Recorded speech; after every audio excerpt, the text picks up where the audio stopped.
You're listening to Permission To, the podcast where we dive into the science and soul of owning your worthiness as a perfectly imperfect human being.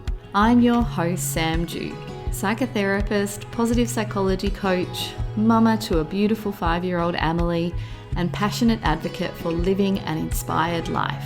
My aim is to show you that you have full permission to own your worthiness so that you can embrace your true nature and begin walking boldly toward your dreams. Let's dive in. Hello, hi everyone.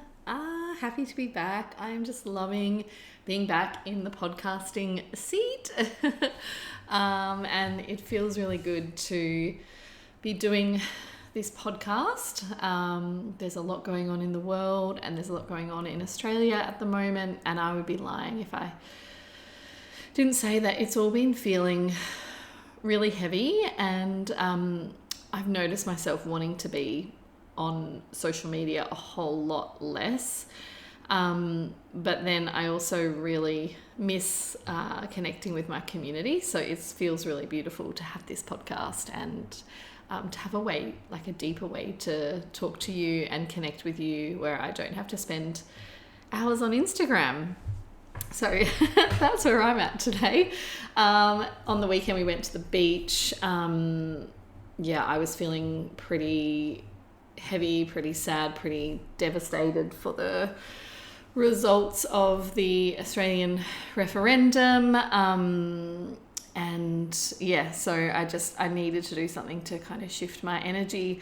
So I went to the beach and I had a dance with my girls. You know, there's something about dancing cheek to cheek with your little toddler or your big girl that just so healing, and nature as well. So I come to you feeling a little bit more full, but still really aware of the heaviness, the collective heaviness, I think, and sadness about what's going on. So today I thought I would share something really simple but really powerful, and I'm literally going to talk to the 3 beliefs that have supported me as a highly sensitive person. And these are beliefs that you can borrow if you like. You can, and I'll talk at the end actually about how to cultivate a belief. Like if you hear that someone else has got a belief and you're like, oh, I love that, like I really want to use that, then you can, but obviously there's ways to connect yourself to it, you know. So and that just gave me an idea for a 4th one. So there may be 3 or 4. So my first one, you're going to be able to guess what this one is. My worthiness is unconditional. So I am enough, I matter, no matter what. And what that means for me, 2023, we can't hide it. I don't think I can hide it. That it's been a hard year to be in online business. There's been a lot going on in the world, and a lot of business owners are finding things slower and people have less money to spend on things. So of course that has impacted me and that has impacted my business, and that means that I have felt things like, you know, disappointment. Oh, okay, my business, I haven't earned as much money as I usually do. I know a lot of business owners have said they felt like they were going backwards this year, and I felt that a sense of grief of I put all this work into my business and now I feel like it's going backwards. So this belief that I have isn't about gaslighting myself or pretending that things aren't happening. I still acknowledge my feelings, but they're not connected to how I view myself, and that is so powerful. So I can be okay, I found parts of my business a lot slower than I would have liked them to be this year. Social media is also a lot quieter than I would have liked it to be this year. And you know what? I'm still enough. That doesn't impact my identity. That doesn't make me feel like I'm less than or I'm less important. And that is so important. And what I'm talking about really is having an intrinsic sense of worthiness, so that I don't need lots of external things to feel okay about myself. And that doesn't mean that I don't get impacted on by my relationships or how things are going, but deep down, I have a sense of knowing, a sense of connection to my self-worth. And someone actually, I thought of an example when I was training in more couples therapy. A therapist talked about the concept of like holding a stick. So when a couple are in a relationship, sometimes they're really close, you know, they're cuddling, they're loving each other, they're getting on really well, and you know, they might be really, really close, and they're holding this stick and it keeps them connected. But then when they are not getting on so well, or maybe they're navigating like a long distance relationship, Nick and I did that a long time ago, there might be times, or they're just not seeing the world in the same way, or they're fighting more, and there might be times when that stick feels really long, but they're still holding on to the stick. And I guess the stick is like the metaphor. It symbolizes like connection and commitment in the relationship. And I remember this couples therapist saying like sometimes what we're trying to support people to do is to just hold on to the stick while they get through a rough time. And I kind of was thinking about how that metaphor really applies to self-worth as well. Like sometimes life will be going so well and we're just like, you know, like after I had my massive launch for Permission Granted last year, and like I had a newborn baby and I had like a lot of financial success in my business, and it's like, you know, really easy to have great self-worth then, right? Like, and because I had all the external validation. And so then if you're thinking about me holding a stick of self-worth, it's really it's a short stick and it's really close to me and it's easy. I don't have to think about it. And then, yeah, when things are harder, when business is slower, maybe we've gone through a relationship breakup, or other things have gotten harder in our life, our sense of self-worth can feel so much more fragile. And so maybe that stick that we're holding is really long and we're just hanging on for life going, no, I still know that I'm enough. I still believe that I'm good enough. So no matter where you are, whether the self-worth is feeling really close right now or it's feeling really fragile and you feel like the stick that you're holding is really long and really your self-worth is really far away from you, just remember that no one can tell you that you are worthy or you are good enough. You're the only person that gets to decide that. And really, self-worth it comes from within. It's not about what's going on outside. So I don't care if someone's earning $1 million or $10, they're both just as worthy. They're both just as important. They're both just as good. And that's a really, really important concept. So that's a belief that supports me deeply, deeply. It's probably one of the biggest ones.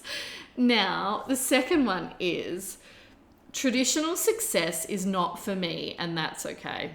I had a beautiful client say to me, I don't have the bandwidth for traditional success. And I was like, oh my gosh, yes. Like I hear that. I feel that so much as a highly sensitive person.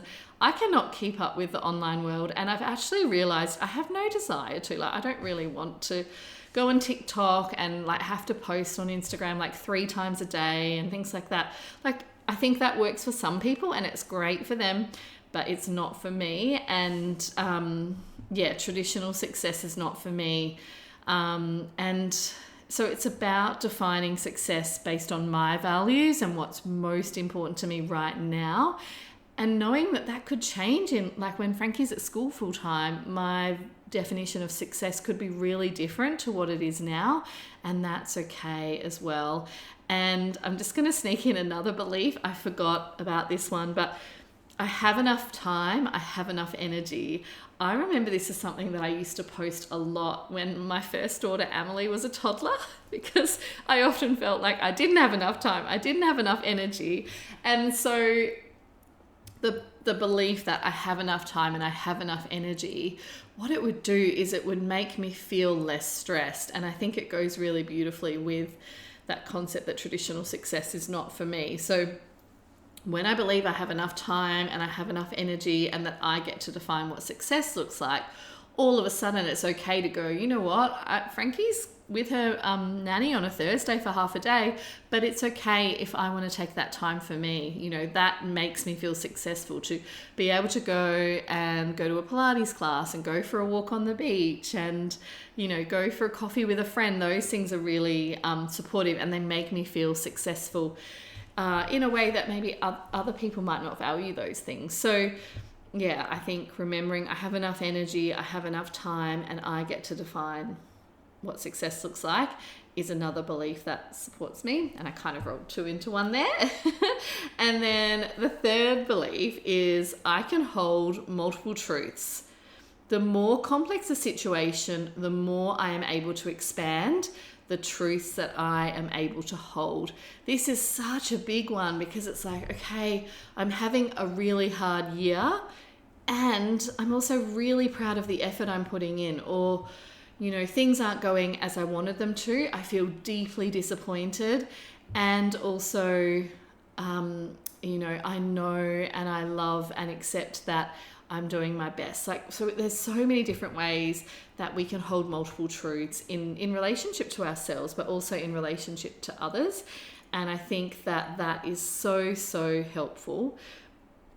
Now, in terms of how to build up, like if you love one of those beliefs, if you want to take it on as yourself, what I would do to build that up is actually write it down so that you don't forget about it, and then start looking for evidence that it's true. But also, like, don't just look for evidence, create the evidence. So start taking the action. So one of my favorite tools, and it's so simple, is just, if I believe that that belief was true, how would I be showing up in the world? How would I be talking to myself? How would I be talking about myself? So let's take the first one, like that I am unconditionally worthy. So you could go, okay, I don't believe that yet, but I love how Sam believes it and I want to believe it. Okay, so if I believe that I was unconditionally worthy, that no matter what was going on in my life, that I mattered, that I was important, that I was enough, how would I be treating myself right now? What boundaries would I be setting?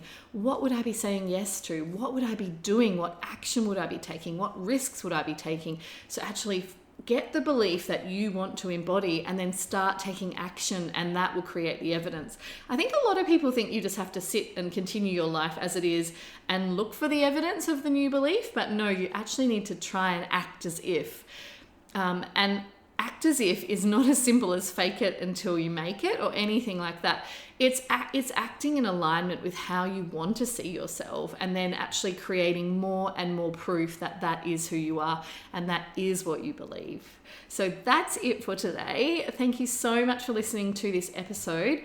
I would be so grateful if you could leave a 5-star review so that I can get these episodes out to more and more people. And we are also in launch mode at the moment for the podcast. So if you could share an Instagram story and tag me, then you'll go in the draw to win a 4-week group coaching program with me. And you'll also get a masterclass that's valued at $199, which is all about prioritizing yourself for the rest of 2023. So yeah, I would be so grateful if you left a review, and I will chat to you next week.